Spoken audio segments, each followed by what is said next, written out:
on a warm summer's evening, on a train bound for nowhere. I met up with a gambler. We were both too tired to sleep, so we took turns staring out the window at the darkness. The boredom overtook us, and he began to speak. He said, "Son, I've made my life out of reading people's faces and knowing what the cards were by the way they held their eyes. So if you don't mind me saying, I can see you're out of aces. For a taste of your whiskey, I'll give you some advice." So I handed him my bottle, and he drank down my last swallow. Then he bummed a cigarette and asked me for a light. And the night got deathly quiet. His face lost all expression. Said, "If you're gonna play the game, boy, you gotta learn to play it right. You got to know when to hold 'em, know when to fold 'em, know when to walk away, know when to run. You never count your money when you're sitting at the table. There'll be time enough for counting when the dealing's done." Now every gambler knows the secret to surviving is knowing what to throw away, knowing what to keep. 'Cause every hand's a winner and every hand's a loser, and the best you can hope for is to die in your sleep. So when he'd finished speaking, he turned back toward the window, crushed out his cigarette, faded off to sleep. Then somewhere in the darkness, the gambler, he broke even. But in his final words I found an ace that I could keep. You got to know when to hold 'em, know when to fold 'em, know when to walk away, know when to run. You never count your money when you're sitting at the table. There'll be time enough for counting when the dealing's done. You got to know when to hold 'em, know when to fold 'em, know when to walk away, know when to run. You never count your money when you're sitting at the table. There'll be time enough for counting when the dealing's done. You got to know when to hold 'em, know when to fold 'em, know when to walk away, know when to run. You never count your money when you're sitting at the table. There'll be time enough for counting when the deal's done. Good morning. My name is Bill Grundy. I'm a civil celebrant, and it is with a heavy heart that I welcome you today to our chapel on behalf of Michelle, Lisa and Debbie and their families, as we come together to say our final farewells to a much loved, respected and admired man, Alfred Percival Fidden, who passed away on Monday, aged 84 years. The lighting of the candle of remembrance by Michelle, Lisa and Debbie not only shows their great love for their dad, but indeed the entire families. In a symbolic way, it is also a way of reuniting Alf with his beautiful wife Valerie, who has passed before him. You might say they will be together again at last. The memory of all you wonderful friends who stood by the family during this sad time will be of consolation to them later during those inevitable moments of grief and emptiness. In a number of ways, death unites us all.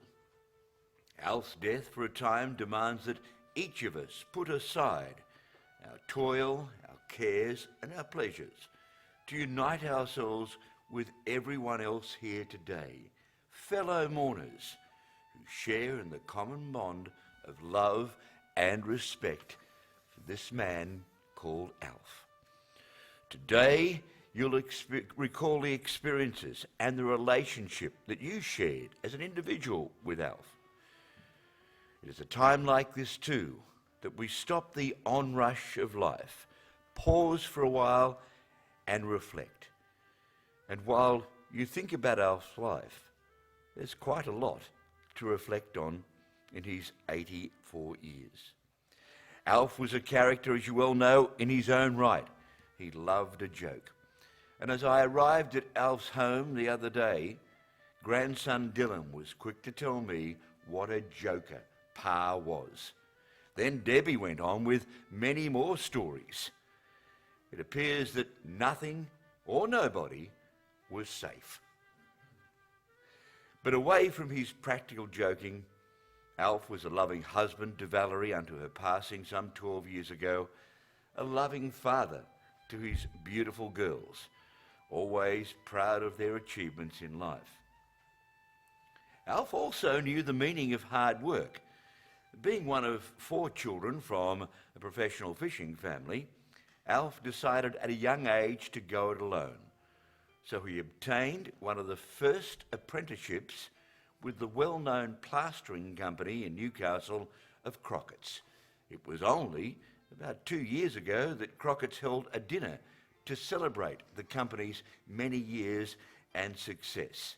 And at that very dinner, they awarded one of the greatest honours that they could award to an employee in the trades, and that was a special dinner, and a gold watch was awarded to Alf for helping make their company the success that it has been.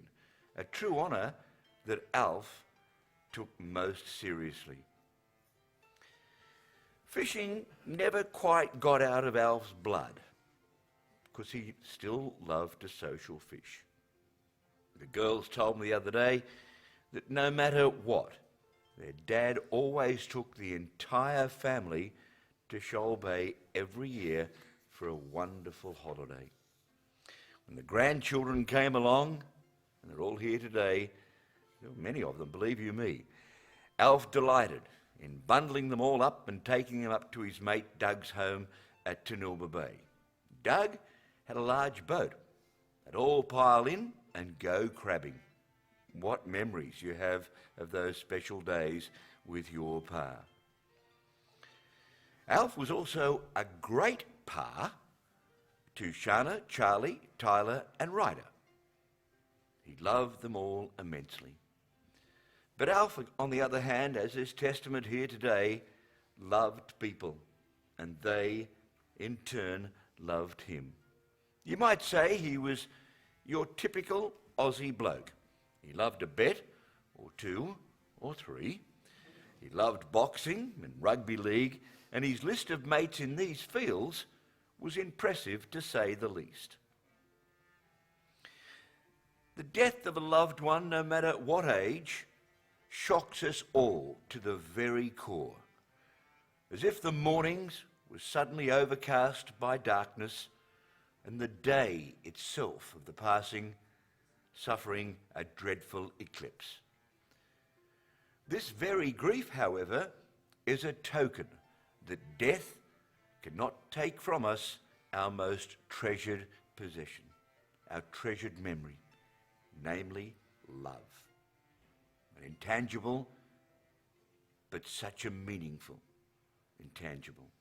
I mentioned earlier that Alf's love of people was no more evident than those that gathered around him on a regular basis.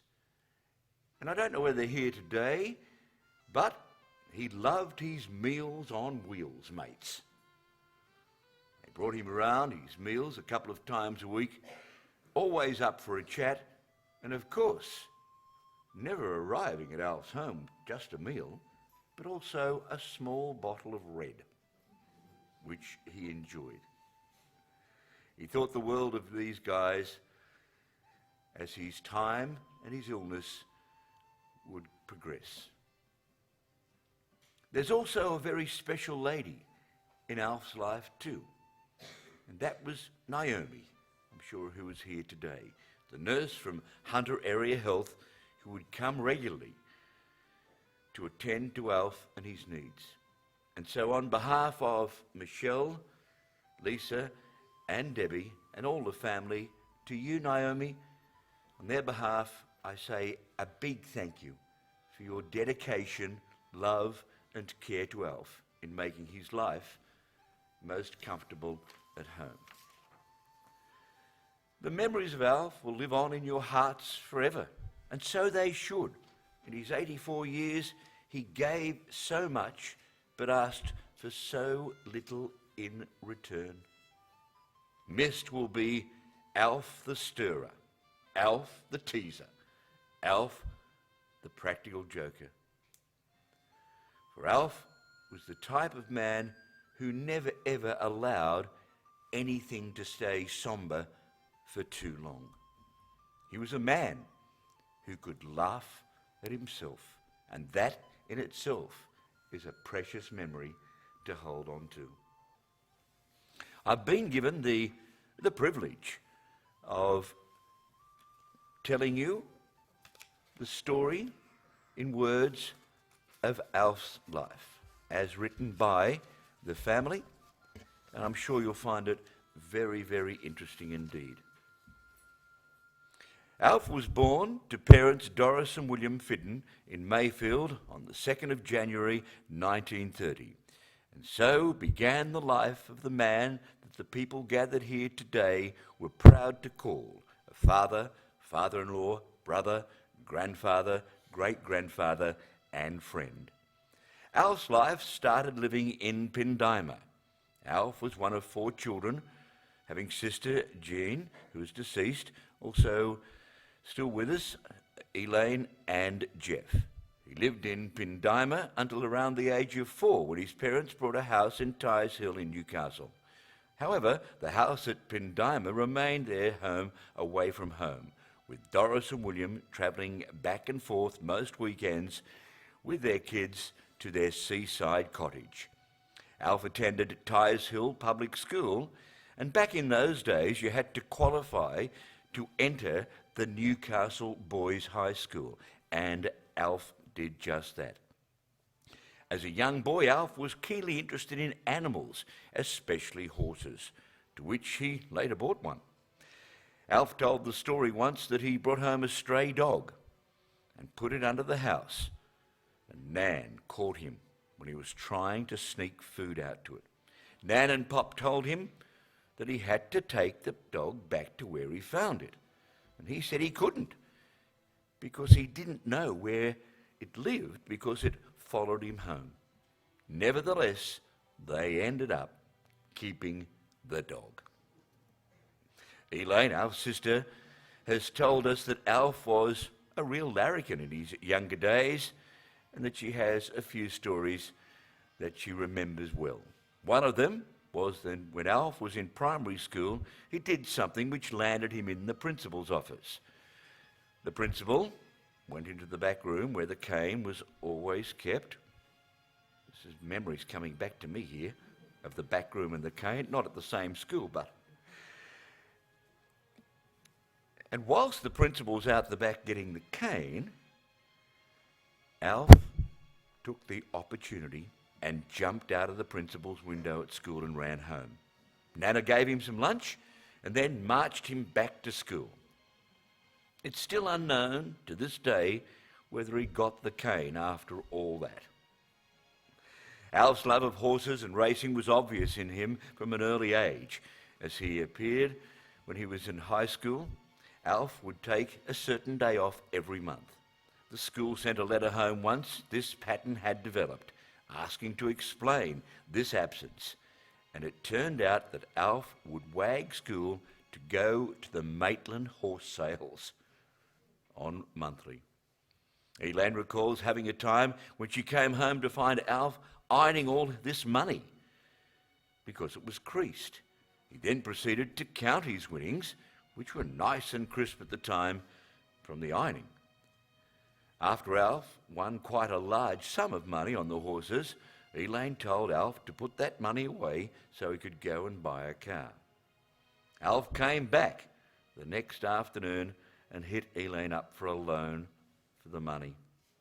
Needless to say, he'd blown his winnings and didn't get the loan for the car. Nan always had a book just for Alf, and she used to record the money that he borrowed and what he paid back. Alf, at around the age of 15, started his apprenticeship, as I mentioned earlier, at Crockett's as a plasterer, where he would work for many, many years, and was honoured around 2 years ago with a beautiful gold watch for his service. Alf met Val, his lovely wife, and they were married on Australia Day weekend on the 25th of January 1963. On the 3rd of July 1963, Alf welcomed into this world his firstborn daughter, Michelle. Alf was in his prime as a dad, although it didn't take him all that long to realise that this little girl didn't like to sleep at nights and would continually cry at night until they both realised she liked the car. So Val would tell Michelle often about this incident, and she would do it, the drive around the blocks until she fell asleep. But then again, they often said that as soon as the car pulled up back out the front of the home, she would wake up again. And off they would go, driving around the streets of Newcastle. Val often said that the neighbours must have thought that they were drug dealers, coming and going out at all hours of the day and night. Then 14 months later, when Val fell pregnant, Alf thought he'd better go and get a more updated car to prepare for the late night drives. On the 17th of September 1964, Val and Alf welcomed into the world their second daughter, Lisa. Turns out that Lisa was much quieter as a baby than Michelle, thank heavens. So they didn't need to do the late night drive-arounds. Val and Alf were very content with their two daughters. Then they discovered 4 years later they were expecting again. On the 5th of September 1968, Alf welcomed into the world, very early, his third daughter, Debbie. It was touch and go for both Val and Debbie for quite a while, with Debbie spending a lot of time in hospital before coming home. Alf would get the two girls ready every day and bring them up to the hospital. And Val said she made the comment as to why the girls were uncoloured and uncoordinated, to which Alf replied that he'd let the girls pick their own clothes out to wear. Alf and Val welcomed in the first of 10 grandchildren, comprising 7 boys and 3 girls. In 1984, with the birth of Brooke, followed by Luke, Daniel, Trent, sadly Nathan, who was deceased, Sean, Jade, Cody Lee and Dylan, and lastly Billy. Brooke, when little, would follow Alf around saying, "Papa, Papa." So from then on, he became Pa to all his grandchildren. It wasn't just to his grandchildren either, as when he introduced to people, he would introduce himself as Pa. Pa loved all his grandchildren unconditionally and loved nothing better than being in their presence. In 2008, Pa was blessed with a great granddaughter, Shayla, followed by Charlie, Tyler and Ryder.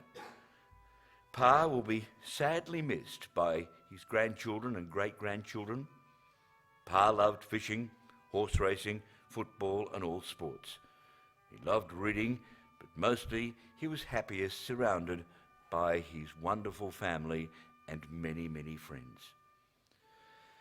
Pa became famous across the states, from Melbourne to Queensland, for his pickles. People from all over always wanted some of Pa's pickles. This is a summary of Pa's life, which most of you that knew him could relate to, and along with the family members. Some of you haven't heard the stories, but believe you me, every one of them is true, and ones that you'll remember Pa for year by year and years to come. Michelle will miss talking to Pa every day and has wonderful memories of many occasions and weekends spent at home sitting around talking about the old times. Debbie's moment she won't forget was when Pa sung out to her one night as he believed there was a possum behind his chair in the lounge room. Pa was singing out, "Debbie, get an esky," so he could catch this possum. Pa was trying to tip the chair up with his walking stick so he could catch it. But it turns out that he was dreaming because there was no possum in the house at all. Gary will miss their weekly chats about the events of football or cricket, and mostly he'll miss making Pa's favourite home-cooked lamb's fry that his mate Doug would bring down. Brooke's fondest memories was when she was younger. She was going to Nan and Pop's house in the school holidays. Jade's fondest memory was living at Pa's and getting up early with Tyler and spending quality time with Pa. Cody Lee's funny memory of Pa was when Pa came down for the weekend while Mum and Dad went away, and Mum bought a box of ice blocks. And when they came home, that very box was empty. And when asked who ate them, Pa blamed the kids, when really it was him. The same weekend, we woke up one morning to the fire alarm going off. Billy ran into the room and said Pa was burning the house down. We walked into the kitchen, which was full of smoke, only to find that Pa had burnt the toast. Good one, Pa. Billy will miss talking on the phone to Pa every morning and night. Pa would ring his little mate just to see how he was. Shayla will miss Pa calling her his little princess and laughing at her jokes. And when Charlie was asked what he loved most about Pa, it was that Pa would always bring him lollies. Pa will be dearly missed by each and every one of us, and the family would like to thank each and every one of you for being here today to say farewell and to celebrate the life of this wonderful man.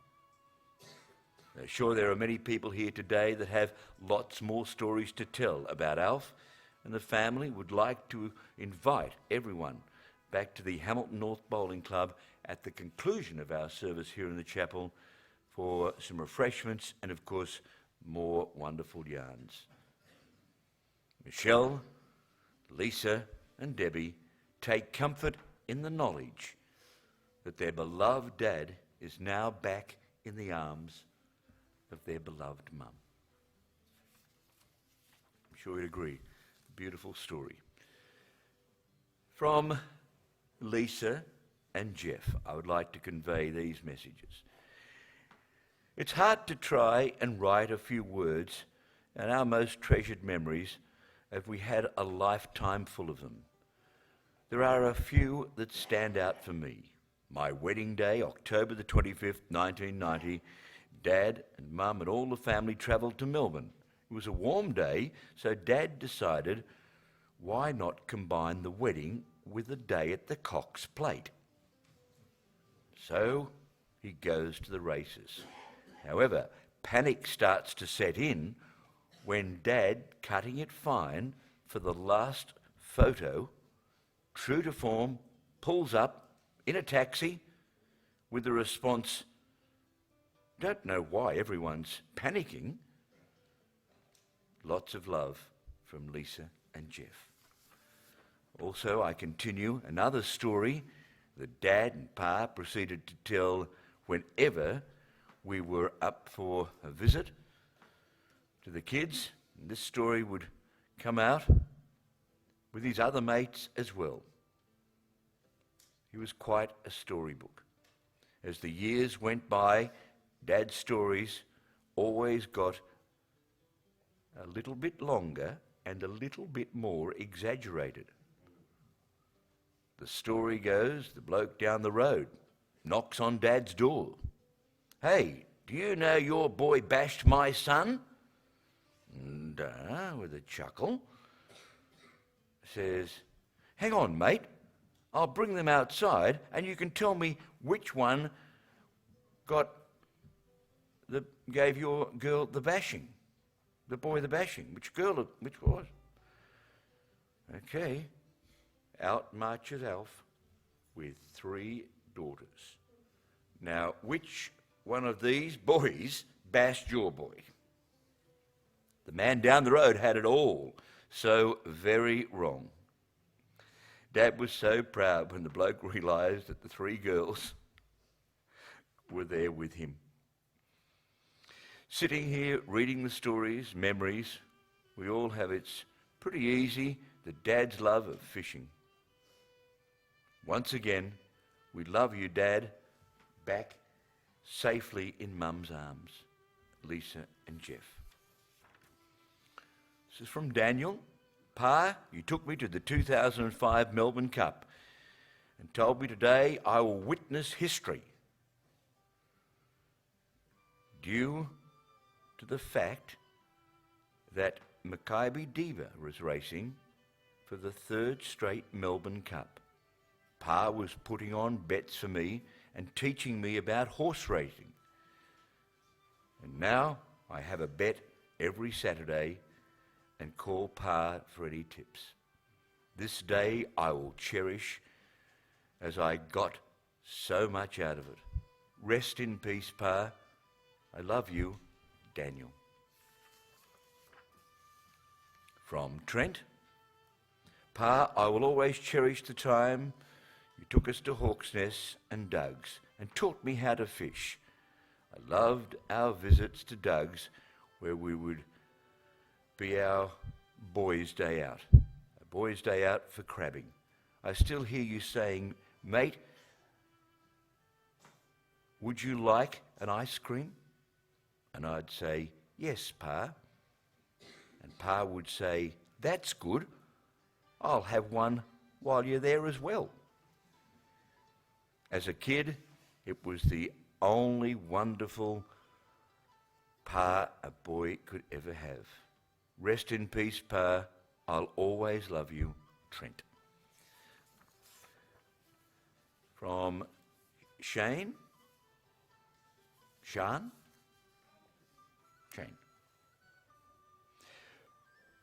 "Pa, I'll always remember the time you came to Melbourne to watch me play basketball.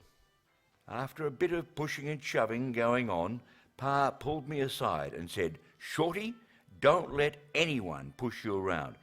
Get out there and punch him on the hooter.' Mum had to tell him it was only an under-8s and no contact. Pa, I will always be your little Shorty. Rest in peace, mate. I love you." Some beautiful stories there.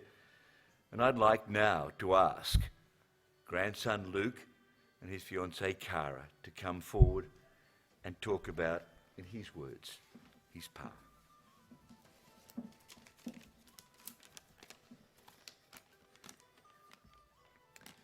One of my earliest memories of Pa was when I was younger. I had a rat's tail that I thought was pretty cool. One day we went to Nan and Pa's house at Georgetown, where I showed Pa. His words were, "Are you a girl? Because only girls have long hair." My reply was, "No, I'm not a girl." He said, "Let's cut it off then, so you can be a boy again." He got a pair of scissors and off it come. Much to my Nan and Mum's disapproval, they were furious. But me and Pa stuck together, because that's what mates do.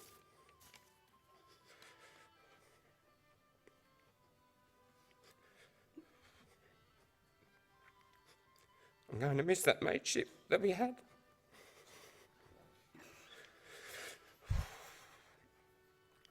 like sitting round at the table, talking about footy and what tips Chris Lees or I have given you.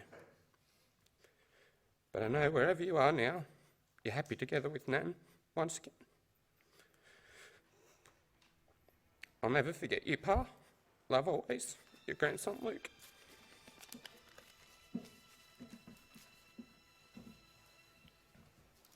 And Luke and all the other grandchildren here today, you don't need me to tell you how much Pa loved each and every one of you. I'd like to call Brooke to come forward, who has a very special poem for her Pa.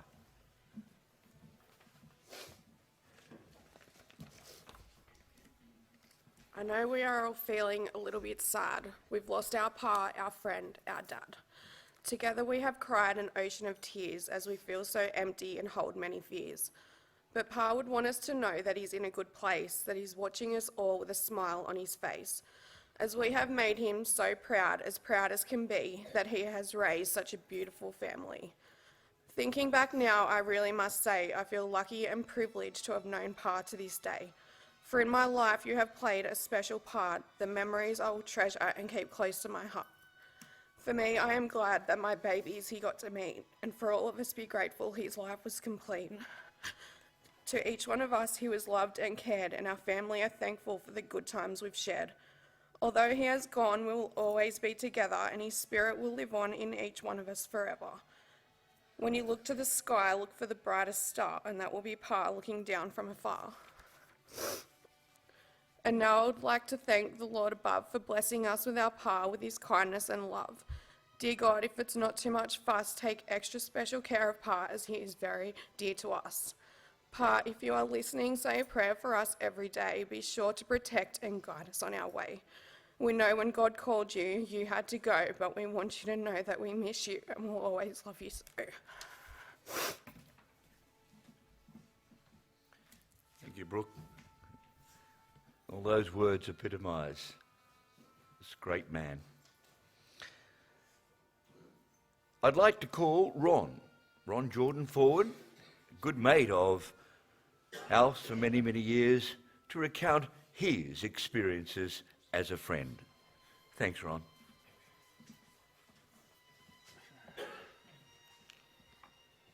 They say grown men don't cry. It's a lie. Time marches on.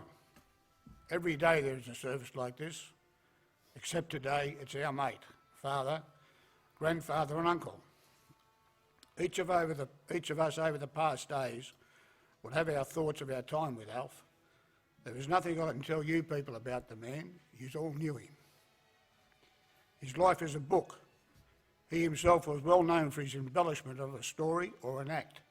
He could turn a sentence into a paragraph into a chapter. What I can give you is an insight from a 70-year-old from Carrington, who run the markets and betting sheets to the SB bookies in the Carrington hotels, and over a 50-year period we became good mates. The French, they had the three musketeers, Athos, Pathos and Aramis. In the inner city suburb of Tyreshall, in an era when times and people were tough, there was a trio of young men who formed a magical mateship and love for each other that was recognised through the city and compared to the bond of the musketeers. They also lived by the same motto, touch one, touch all. They had to prove themselves on occasions at the dances up at the Esplanade Hotel at the top of town. After a few barn dances on the grass, the word spread and the reputations enhanced. There was not much trouble during their adult life. These guys are legendary in their time. They were men of an inspirational ideas that covered many forms of getting a quid. They worked together and later separately, and at the height of the hurly-burly days of the SP and sports betting, long before the TAB and Tom Waterhouse. I speak of Thomas Walter Lockett, Alfred Percival Fidden, and my other good mate, Robert George Palmer, the surviving member of the three, who is here with us today. At one time or another, I was in business with all of them. Yes, at times over their lifetime, they fell out and they had their tiffs, but always come back to each other. Alf was a man with no grey areas in regards to who his friends were. If he liked you, it was unconditional. He was never wealthy in money terms, but was extremely wealthy with the love of his family and friends, as is evident by the numbers here today. Here is the tip of the iceberg of the names of some of our friends. Many have passed before him, and each time they did, he had to make an adjustment. If anyone was entitled to be a name dropper, it was Alf Fidden. In the sporting world, the legendary international soccer player Reg Date, and mine hosted the Sin Bin at Wickham, the Albion Hotel, for 30 years or so. For many years, the Albion was the Kmart of Newcastle. Whatever you needed, Alf could introduce you to the bloke who had it or could get it. Rugby League internationals, the late great Brian Carlson, the immortal John Raper, Gary Banks, Graham Langlands, and Billy Blue Bags Owens. In the racing, the doing of big punters in the heyday, Ray Hopkins, Hollywood George Edger and Perce Gallier would go out of their way to shake his hand. Horse trainers, first and foremost, his great mate, the late Jim Tinson, and Max Lees, Alf Peters, Jim Mulry, and Sydney trainer Jack Denham. Current day trainers Paul Perry and Christian Lees, who are all doing so well, Alf knew as boys and right through their adult life. Champion jockeys, Malcolm Johnson and Jim Cassidy, who during their enforced holidays spent many days cruising the Mile Lakes with Alf and brother Jeff. As I said earlier, the tip of the iceberg. The room is full of his mates and friends. A racing story from a Ramoy meeting at Grafton. We're up there. There was a crew of colourful identities up from Sydney to run a two-up game after the last. We both got a start in the crew. I was to pick the pennies up and Alf was the cockatoo. I was young and a bit green at the time. The game was flowing along nicely. About 50 punters, big bets were being laid. And I saw one of the gang talking to a well-dressed bloke and handing him some cash. A good pile of cash it was. They were all 20s in those days. The bloke came over to the game and just stood there watching with his wad of 20s in his hand, but never had a bet for quite a while. Then an older bloke with a limp walked in to spin, carrying a cardigan over his arm. It was a pretty hot day. I asked him if he'd like me to hold it. No thanks, he said. He started with a $100 bet spinning for heads. The well-dressed bloke set every tail punter with his wad of 20s. The spinner spun 4 heads, pulled up stumps and vanished.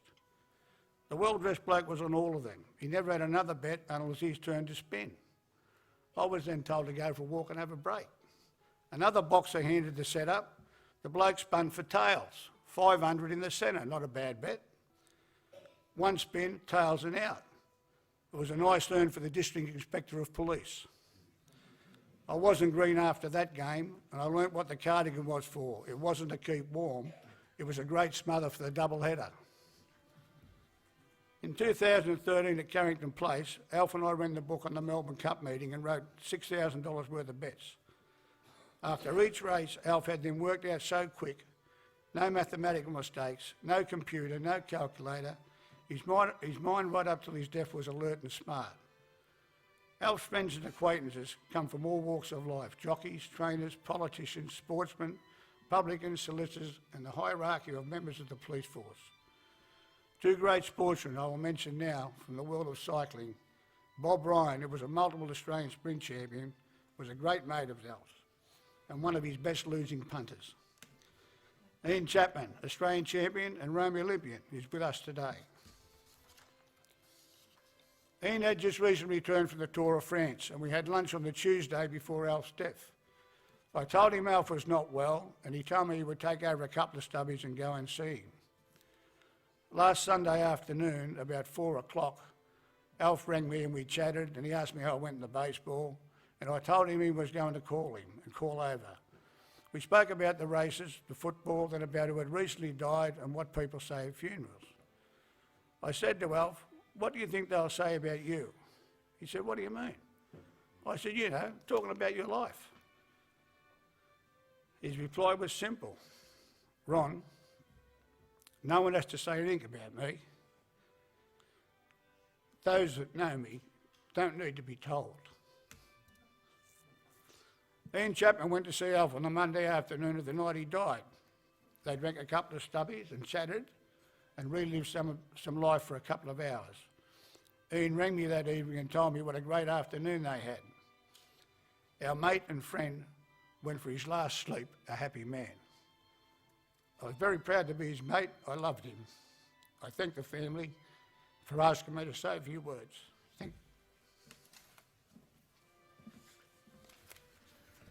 Thanks, Ron, and wouldn't your mate be so proud that you spoke at his farewell today? We've heard in many, many words the very long and colourful life of Alf. But as they say, a picture tells 1,000 words. So let's now enjoy it in a photo presentation.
Way up north, to Alaska. Way up north, to Alaska.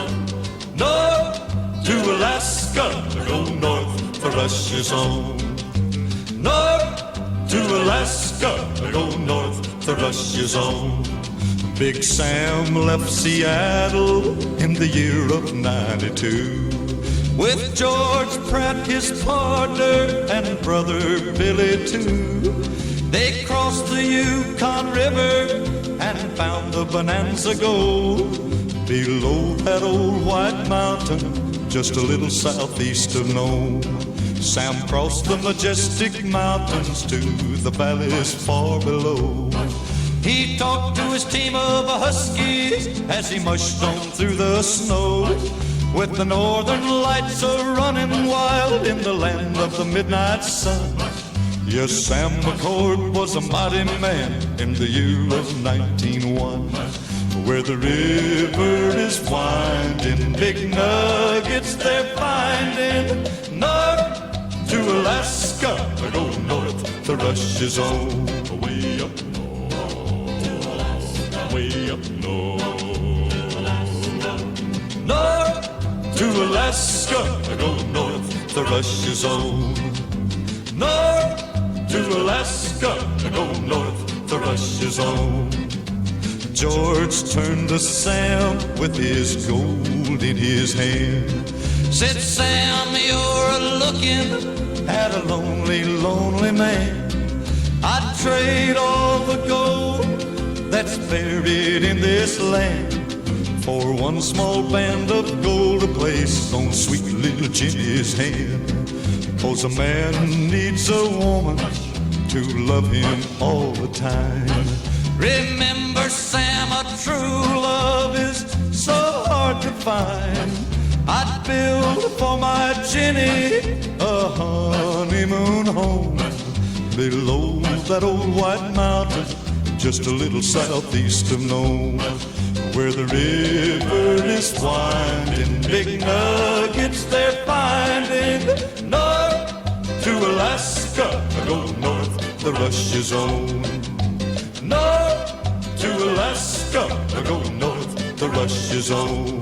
Way up north, way up north, way up north, way up north.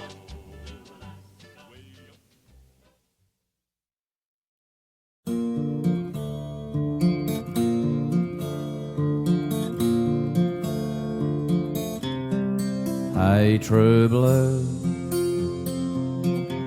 don't say you've gone.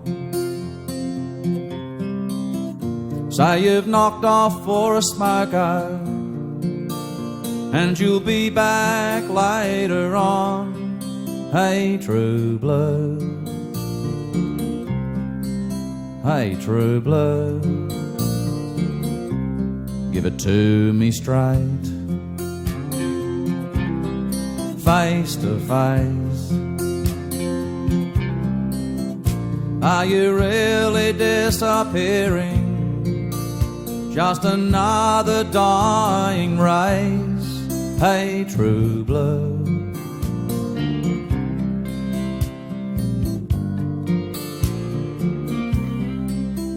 true blue, is it me and you? Is it mom and dad? Is it a cockatoo? Is it standing by your mate when he's in a fight? Or just Vegemite? True blue, I'm asking you. Hey, true blue, can you bear the load? Will you tie it up with wire just to keep the show on the road? Hey, true blue, hey, true blue, now be fair dinkum. Is your heart still there? If they sell us out like sponge cake, do you really care? Hey, true blue.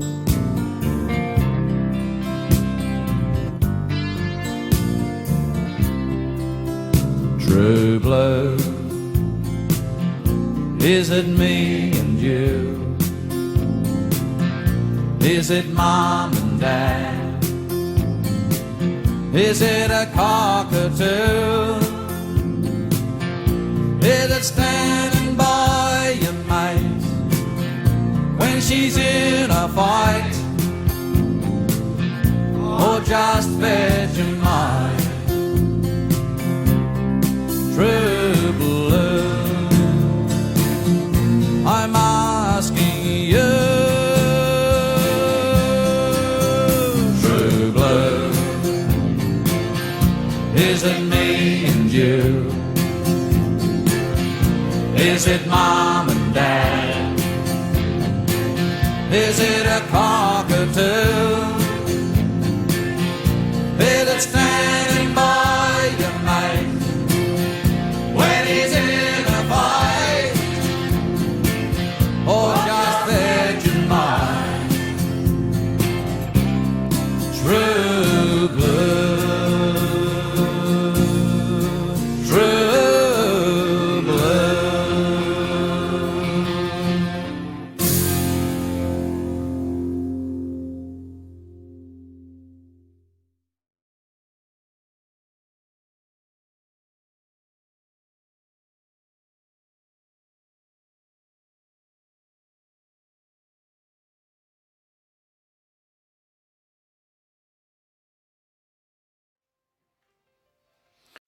What wonderful memories. And if you ever needed reminding how important grandparents are to grandchildren, just ask Alf's grandchildren.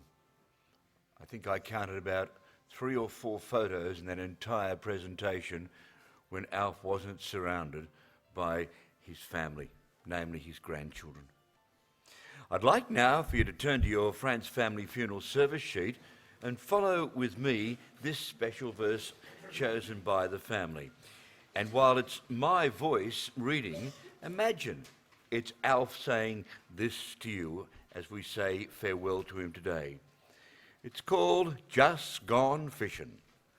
I thought I'd better let you know the reason I've gone missing. I'm where there's a 10-pound angelfish. That's right, I've just gone fishing. A man named Peter at some gates asked if I'd had permission. My angler's license got me in, and now I'm happy fishing. The waters here are crystal clear, better than the river's fern. You get a bite at every cask in this lovely river heaven. My old dad's casting by my side, and my dear wife I'm a kissin'. Don't worry all, I'm happy here. Yes, I've simply just gone fishing. Can't you hear Alf saying that? And just to remind you once again that everyone is invited back to the Hamilton North Bowling Club for refreshments and memories of Alf at the conclusion of our service here in the chapel. Would you now please stand for the final committal?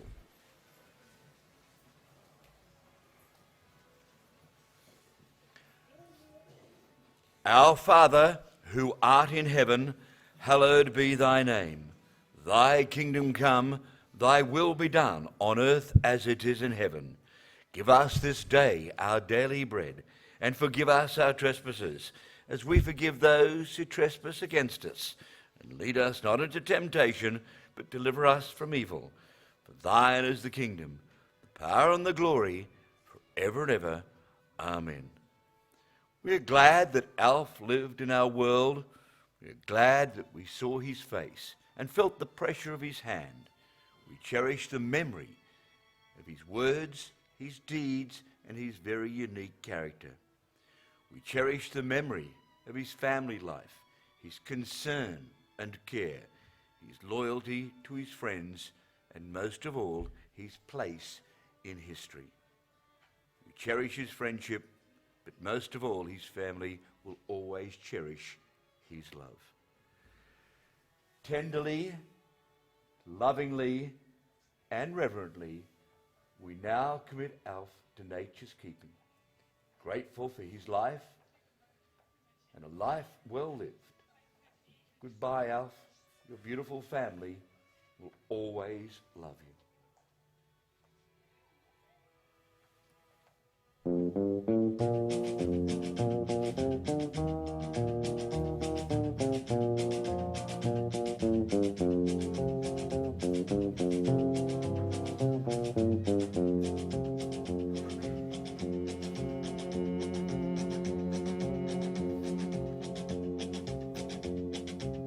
I keep a close watch on this heart of mine. I keep my eyes wide open all the time. I keep the ends out for the tie that binds. Because you're mine, I walk the line.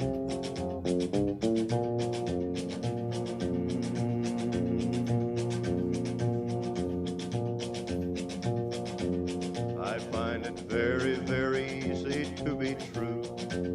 I find myself alone when each day's through. Yes, I'll admit that I'm a fool for you. Because you're mine, I walk the line.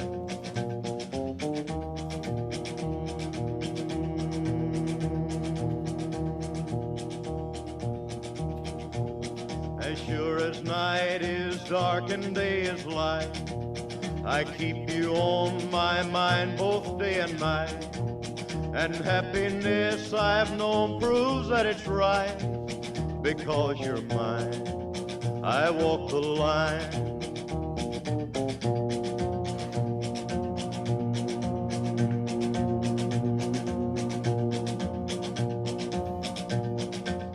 You've got a way to keep me on your side. You give me cause for love that I can't hide. For you I know I'd even try to turn the tide. Because you're mine, I walk the line.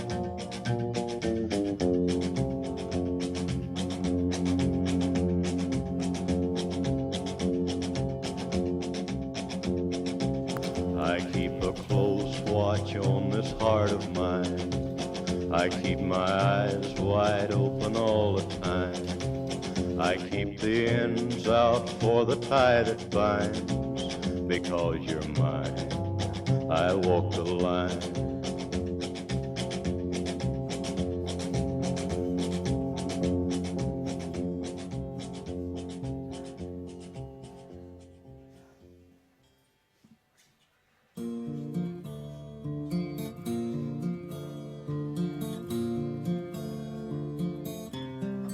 Hey, true blue, don't say you've gone.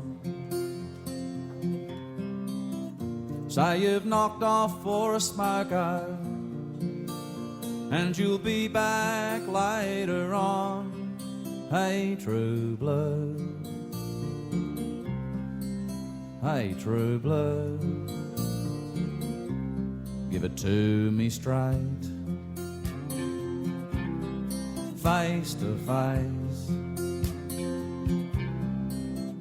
Are you really disappearing? Just another dying race. Hey, true blue,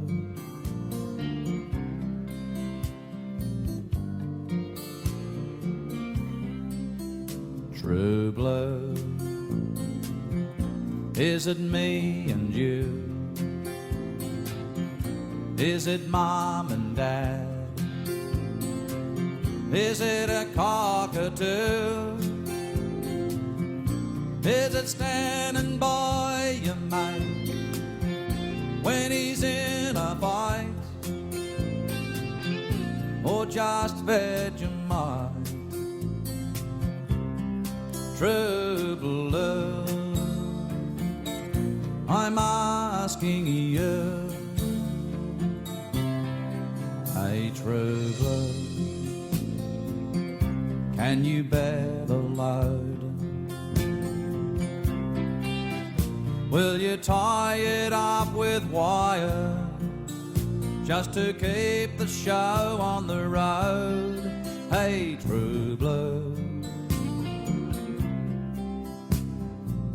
Hey, true blue. Now be fair dinkum. Is your heart still there? If they sell us out like sponge cake, do you really care? Hey, true blue.